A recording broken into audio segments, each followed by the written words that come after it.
Well, welcome everyone. It's good to see all of you. Now, as most of you already know, we currently discuss the 5 classic hindrances to meditation practice. We are also going through the practice stage by stage. So it's really, really worthwhile of knowing the hindrances. Like literally every problem that arises in meditation practice is one of those 5 hindrances. It makes sense to know them. So far, we've covered the first one, which is the hindrance of sense desire, being attached to thinking about sense objects, thinking about good things that are going to happen to your senses, and being kind of obsessed with that. That keeps you from actually going deeper. That means really basically everything about your life, just thinking about what you're going to experience, like what you're going to hear from other people, what you're going to feel, what you're going to smell, what you're going to taste, and all these kind of things. So we spend a whole lot of time thinking about these kind of things because we have this desire. We want to experience nice objects for the senses, and we want to get rid of negative experience pertaining to the senses. So that keeps us busy, keeps the mind occupied constantly. So this is the first obstacle, and it is one of the most powerful obstacles, which is overcome only in the last stages of meditation practice, when you really leave the body behind, when you get to know your mind. But you can only know your mind as it is when it is unstained, not mixed with the senses. Right now our mind is mixed with the senses. So your mind is full of sounds, it's full of sights, it's full of things that you're experiencing with the body. So in order to go beyond that and get to know your mind as a raw substance, as it is, in its own nature, you have to kind of let go of what colors it. Think of your mind as a clear glass of water, and think of all the senses as being like drops of ink that you drop into that water. If you drop blue ink into the water turns blue. So if you're busy seeing something, your mind assumes the shape of what you see. If you're busy hearing something, your mind assumes the shape of what you hear. If you're busy thinking, then your mind assumes the shape of your thoughts. So your mind is very flexible in that way. And so as long as this is happening, obviously stillness is impossible. You can't experience the mind by itself, on its own. So this is the first hindrance. The second one is the hindrance of ill will. Now, ill will is quite obviously a hindrance. It means everything has to do with aversion, dislike. When that arises in your meditation practice, the mind is greatly disturbed. Anger, hate, ill will is all kind of amongst the same group of obstacles. So, for example, you might experience ill will towards your breath. You might not like your breath. You might feel like the breath is something you need to dominate or you need to control, right? So you kind of force yourself onto your breath and you try to make it work, or you try to still it or something like that. This is quite aggressive. And it is based on ill will. It is based on actually not really liking who you are. There's many such examples. This is a major reason why we can't relax in meditation practice. We don't really like ourselves very much. That should become quite obvious if you really start practicing meditation and you sit down for a good while and you practice by yourself with sincerity and honesty. You will quickly notice that it's quite difficult to be quiet by yourself on that little mat, and that you might prefer doing all kinds of other things rather than sitting still by yourself. That's the proof. If you would really like yourself, love yourself, then you'd have a great time being by yourself. You wouldn't need any distractions, you wouldn't need to do anything else, you wouldn't even think about doing anything else. You have a good time, right? So ill will is a big one. The third hindrance is, you can call like restlessness and remorse, or anxiety and remorse. There's a hindrance that arises from our conduct in daily life. It is what you do that makes you feel something about you, right? It is what other people do to you that makes you feel something about them. But it is similarly something that you do in your life that also gives you a feeling about yourself. If you spend your day in a way that actually you wouldn't respect or you wouldn't look up to, then you're going to have a hard time actually relaxing with yourself. You'd be full of remorse. You would have a thought like, oh, I wish I wouldn't have done that. Very often we don't see that hindrance. It's not that obvious. You're not sitting down there feeling, oh, I wish I wouldn't have done that. Maybe in some cases. But it's very subtle. It often comes to the surface when you're confronted with death. Death of a loved one, for example. Then you think, oh, I wish I would have said something to them, or I wish I would have apologized for my behavior, or something like that. Then it comes to the surface. Then it becomes often very clear. But during our daily life, it's not very clear. It's just a kind of a little type of restlessness within yourself. Again, a state of not really being at ease with yourself, not really liking yourself.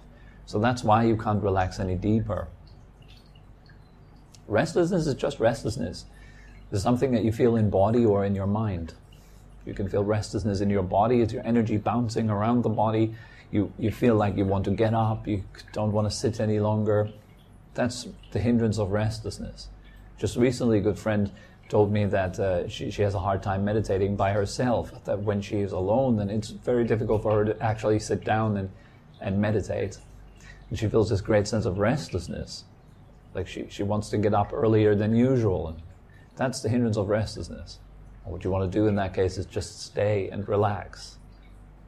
That's when you build patience, when you build a whole lot of inner skills that lead to calmness and inner peace. The fourth hindrance is sloth and torpor. Sloth is just plain laziness. The torpor is this kind of dull, muddy, foggy mind that you sometimes have, which is very hazy, which is on the way of going to sleep. This hindrance is caused also, again, by the way we lead our life. We are exhausting ourselves through constant intake of information. It makes sense to give ourselves a break. It is actually a kind thing to do, to kind of stop harassing your brain with thousands of things that you watch and read and look at. Give yourself a break so you can actually recover. Your brain is eating too, right? We're eating not only through our mouth. I always say that. We're not only just eating with our mouth, we're also eating with our eyes and ears. And everything that comes in there has to be digested. So you want to make sure that you're eating good stuff. I've seen this advert. Just recently, it's like a Thai advert for some, I think, if you're bloated or something like that. So they show this guy at a party, and they order this kind of bucket, like some sort of KFC bucket or something like that. It doesn't say KFC on it, but it's like full of fried chicken and French fries and all that kind of stuff. And so he really eats a lot of this, and then he holds his belly and he goes, oh, so much pain, and then his doorbell rings. Ding dong. And so he goes to the door, and there's this cartoon figure standing in front of the doorbell handing him some pills with a big smile. And so he pops one of those pills, and then he goes, and his stomach feels better. And you know what he does next? He goes right back to the bucket. This is a horrific message. And it takes a whole lot of torpor, dullness in our mind to tolerate this kind of stuff. Because you're eating it and it shapes the way you think. Next time you will think of, oh, I'm feeling not good. You will not think of why you're not feeling good. You'll think of, okay, there's this remedy, so I just eat it so I can continue harming myself. That's the message that this advert gives you. Dull yourself down enough so you don't even notice that you're harming yourself. You can continue doing what tastes good, not what is good. That's the message. And you're taking it in, whether you like it or not. That's the problem with AdWords. It's in. And it leaves a trace, it has an impact on your being that is hard to undo. The more often you see it, the more it impacts you. Every single little thing that we do and watch and see and read and so has an impact. So be careful what you consume, what you eat. And of course, overconsumption leads to sloth and torpor. It leads to lethargy. It leads to laziness, to tiredness, having no energy, being aimless, lack of clarity in your mind, which is obviously a hindrance. So every single time when you sit down and you want to meditate, you fall asleep. That's not good. And you need to take a nap before you meditate. You need to rest. Take time to nap. Siesta is a very, very good idea. Like, stop working all the time. And when you're off work, relaxing doesn't mean looking into your phone or watching Netflix. Relaxing means like close your eyes, lie down, nap. Don't do anything. Breathe. Take a walk. This kind of slowing down is important too. It's a very high-speed society these days. It's very hard to keep up for our whole system, our whole organism.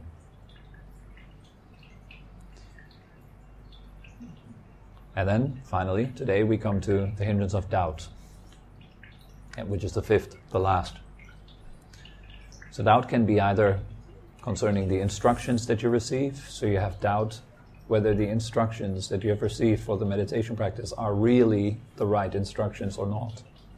You might be sitting there thinking, oh, I wonder, what if Tobi gave us the wrong kind of thing? And I'm just following something because someone else told me to do that. And so now I assume that, okay, that's what meditation is because an authority said so.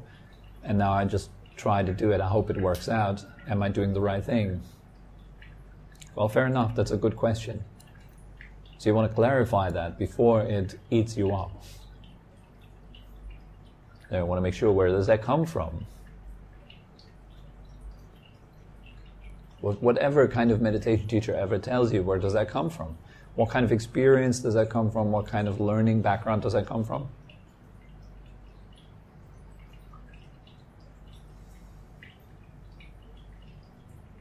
I could identify as a meditation teacher. I'm free to do that. But am I one? That's another question. I could identify as a doctor if I wanted to, but am I one? That's another question. So you want to make sure that I'm not just identifying as whatever I want to, but you want to make sure that this is actually a fact. If it's not a fact, then I can tell you anything. Then we have problems, big ones. Pertaining to not only the instructions, but also the teacher. You can have doubt about your teacher. Or you can have doubt about the teaching in general. Is Buddhism the right way, for example? Or is Taoism the right way? Is Hinduism the right way? Is that going to work out for me? Because you will meet a whole lot of difficulties. The deeper you dive in, the more difficulties you will meet, and you will find out that all the difficulties are made by you. That is very challenging. Are you ready for that? Are you up for that? If you want to go deeper, then you need to be ready to know that you will be faced by a whole lot of doubt. Whether what you're doing is right, whether what you're feeling is right, whether what you hear is right or not. This is a big one, doubt. It goes very deep.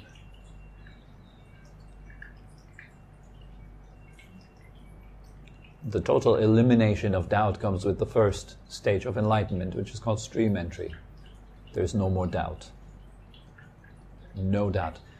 If you haven't attained a full understanding of your body and mind, a thorough understanding, to say that I'm beyond doubt is a very big statement. Be prepared to be challenged if you make such a statement, either within your own mind or publicly. Particularly if it's a public statement. Be prepared, and whatever you think that you are, you'll be challenged on that. Whoever you think you are, that's what's going to be challenged. Nature is constantly challenging your status quo, asking you questions. And if that is very powerful challenging, then it leads to doubt. Then you become shaky all of a sudden. And that can be a big obstacle in meditation practice. Most particularly in meditation practice, you want to enter a state of silence. So you have to learn to trust silence. It's not that easy to trust silence, because where will it lead you? You don't know where it leads. And it's not a domain of the self, the ego. Ego is not something that can control silence. Silence is not something that I can control.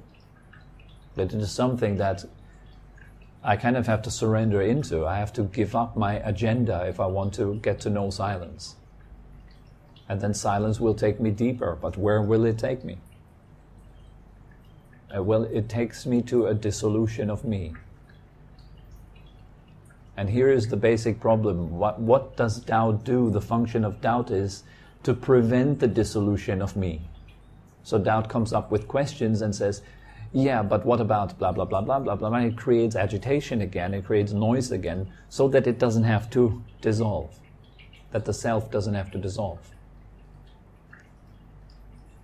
And this is your innermost sanctum, so to say. This is your holiest of the holy. It is yourself, the sense of me. When that is threatened, then it becomes very difficult. Then the practice is really, really difficult. You need to tread very carefully. It's a slippery slope. Because if you fall to the left, to one extreme, you become subject to nihilism. You identify yourself with a big nothing. Nothing has any meaning. Nothing has any value. Actions don't matter.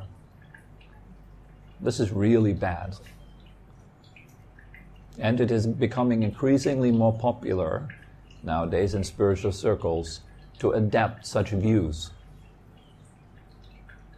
This kind of, we're all one, or the universe is whatever billion years old, so what do my actions matter? Who am I? There is no self. These big statements, these big proclamations, without substantial experience on the path and good meditative, there's no solidity in the mind still. And we just assume those ideologies, these views, it's not beneficial. And sooner or later you have to confront this deceit that we pretend to be spiritual, we're not actually at the level of spirit. We still suffer like everyone else, we're still attached to our little opinions and views like everyone else is. And hopefully nature calls you out on that, if that is the case for you. Because whatever you hold to be as true, you're being challenged on that. And then doubt maybe also has the function to kind of wake you up a little bit. So is what you're doing really okay? Is that really correct? So it makes sense to listen to doubt as well. But not in meditation practice. In meditation practice, you want to listen to silence and go deeper into silence and let that reveal things to you. And make sure that what is revealing things to you is not the intellect, which can disguise itself as silence. It can disguise itself as the enlightened one. And you will not be able to know the difference. Because it's cunning. It's very clever. It's a very sharp agent. Our intellect is very deceitful. It is easy to catch us wherever we are most vulnerable. And it goes right there. Bing! And it feels so good. And it feels just so right. And you're way off. So doubt has its place. That's why, at least in the Tibetan system, I've learned that there is such a thing as wholesome doubt. That you can actually question things. Is that really true? Where does that really lead? What is the nature of what I'm doing right now, and where does it lead? Is it really leading to happiness, or am I just imagining that? Am I just going for the KFC bucket? Or am I going for health? What am I really going for? Should I go there or should I not go there? These are all legit questions. They're good questions. We should ask ourselves these questions. What are you aiming for? That's where you go, right? If you have no aim, well, life is going to be quite erratic, scattered. You're not getting anywhere. You're kind of stuck, right? So it's important to have an aim. If it's a short-term aim, it's good. A long-term aim, fine too. But see, what is it that you can do today to work away on what you're aiming for?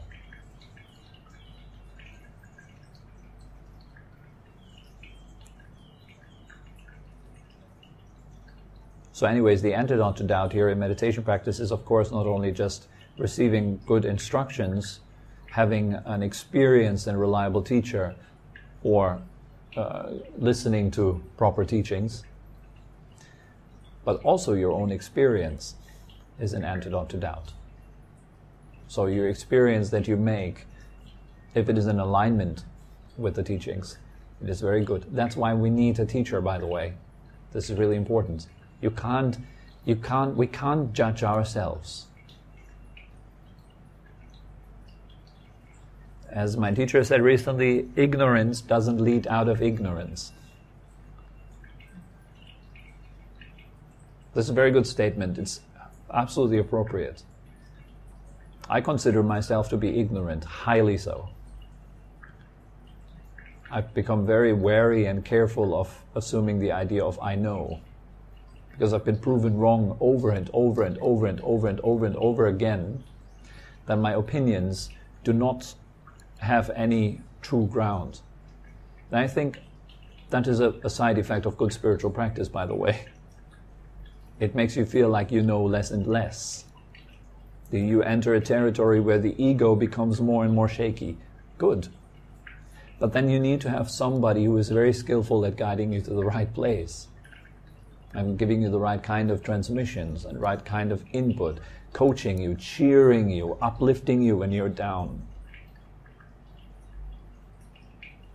If we don't have that, our YouTube videos cannot do that. Books cannot do that. So if you want to speed up your path, you can do that with a teacher. So you find yourself someone that is qualified, that has done the hours and hours and hours of work, or has a sincere, strong commitment to the path. And then listen, and then practice, and then see. And then receive feedback, discuss, move on. And you quickly see it's not that simple.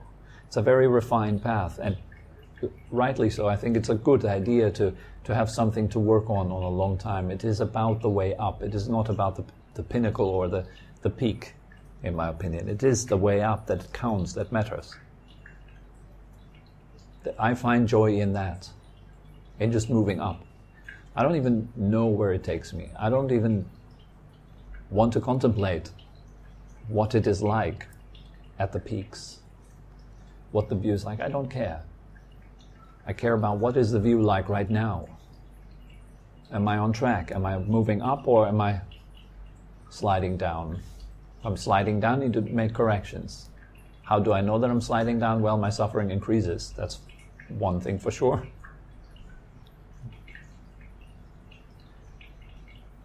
How do I know whether I'm moving up?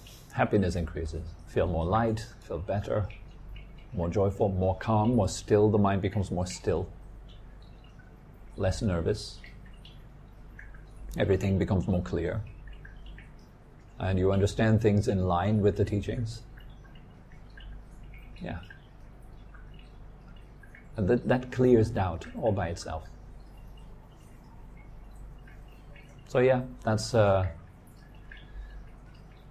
what doubt is and how to kind of counteract it a little bit. Again, it's very superficial kind of approach.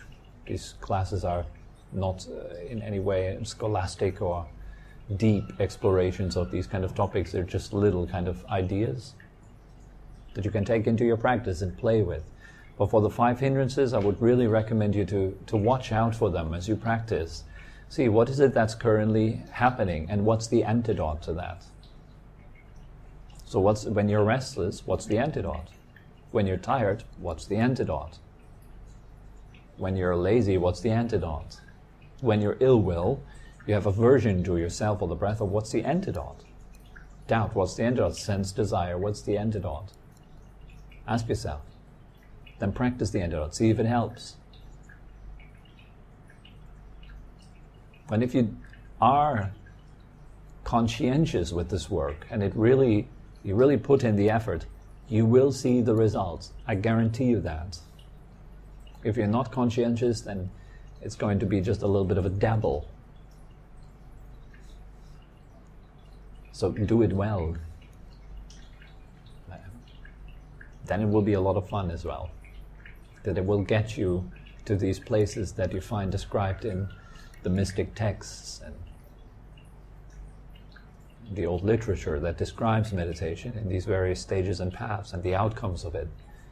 That is there for you to taste, not to read about. Okay? All right then, so that's all that comes to mind for today. Any questions?